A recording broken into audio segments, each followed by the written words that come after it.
Made a comment that, really offended not just officers in the Cambridge Police Department, but officers around the country.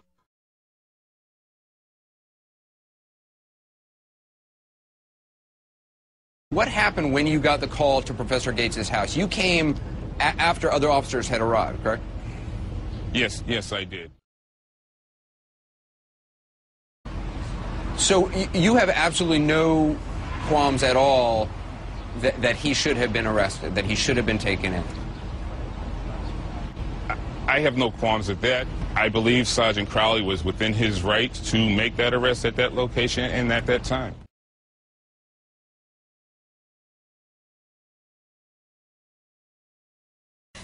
Recently, Professor Henry Louis Gates Jr. was arrested at his home in Cambridge.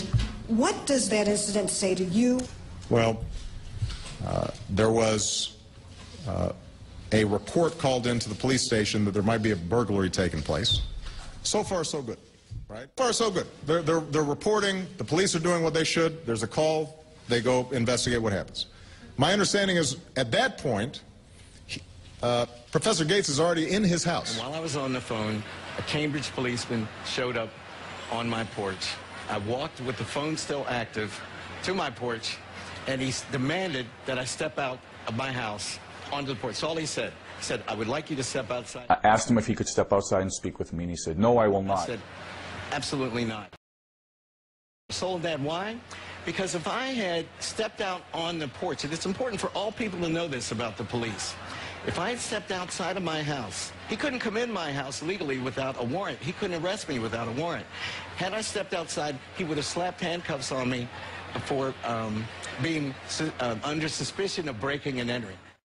I said, why are you here? What's this all about? And I said, I'm Sergeant Crowley from the Cambridge Police Department. I'm investigating a break in progress. He said, I'm investigating a breaking and entering charge. I said, this is my house. I'm a Harvard professor. I live here. He said, can you prove it? I said, just a minute. I turned my back. I walked into the kitchen to get my Harvard ID and my Massachusetts driver's license. He followed me without my permission. The police officer comes in. I'm sure there's some exchange of words, but my understanding is that Professor Gates then shows his ID to show that this is his house. I gave him the two IDs, and I demanded to know his name and his badge number. And when you demanded that, what did he say? He wouldn't say anything. He was just very upset. He was trying to figure out who I was. He was looking at the ID. He didn't say anything. And I said, why are you not responding to me?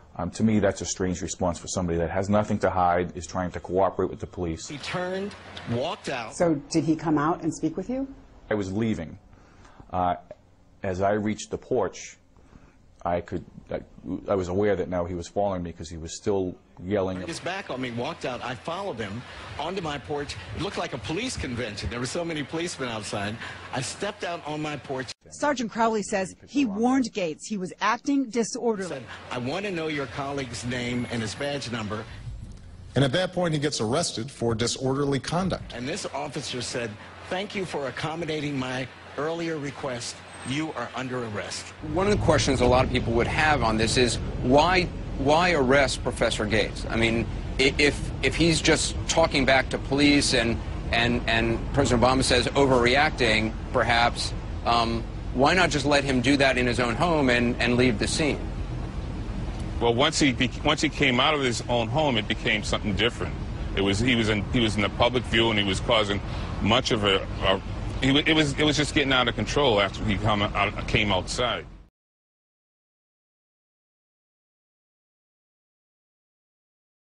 But he was on his front porch, right? He's outside. He's outside. I arrived on the scene. There was Sergeant Crowley and Officer Figueroa were inside the building, or inside the house. I stepped in the sidewalk where the caller was on scene, and she was giving a interview with Officer Rosa. We were speaking to her, and I sent another couple of officers inside to see what was going on. I stayed out with Officer Rosa. I heard the comment, I'm being placed under arrest in my own home. I think it's fair to say, number one, any of us would be pretty angry. Number two, that the Cambridge police acted stupidly in arresting somebody when there was already proof that they were in their own home. This definitely was not a case where it was involving racism. You came after other officers had arrived, correct? Yes, yes, I did.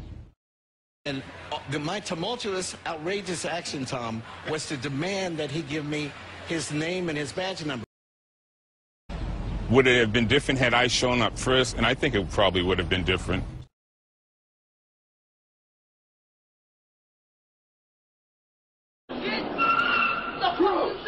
Nothing to you, bro. What the fuck you say?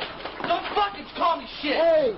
Don't fucking do that shit, dude. I didn't talk to you. Turn around.